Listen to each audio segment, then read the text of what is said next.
हिकिड़ी थींदी आहे तनक़ीद, हिकिड़ी थींदी आहे तनक़ीद बराए इस्लाह। छा अॼु जा अदीब, दानिश्वर, अॼु नई टहीअ जी असीं ॻाल्हि करे रहिया आहियूं ऐं शाइर तनक़ीद खे बर्दाश्त करे पाण खे सही करण जी कोशिशि कनि पिया?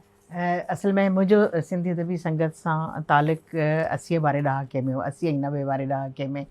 ऐं उन खां पोइ उहो हिकिड़े तरह सां ख़तमु थी वियो, छाकाणि त हिकिड़ो अहिड़ो लॾो हावी थी वियो जंहिंजी तव्हां ज़िक्र कयो था जी। त अहिड़ा माण्हू हावी आहिनि। ऐं पर उन जे बावजूदि असां सिंधी अदबी संगत जे प्लेटफॉर्म खे त छॾे ॾिनो हो, पर असां सिंधी अदबी संगत जे प्लेटफॉर्म जी अहमियत खां कॾहिं बि इनकार न कयो आहे। त हीउ हिकिड़ो अहिड़ो प्लेटफॉर्म हो ऐं आहे ऐं रहंदो आहे। उनखे तमामु उनखे अॾण में तमामु घणी महिनत जो कमु हो, जेको 50 वारे ॾहाके में शेख अयाज़, गोबंद माली ऐं इन्हनि सभु रशीद भट्टी ऐं इन्हनि तमामु घणा इलाही सारा नाला आहिनि जी, उन्हनि जी महिनत सां ही जुड़ियो हो।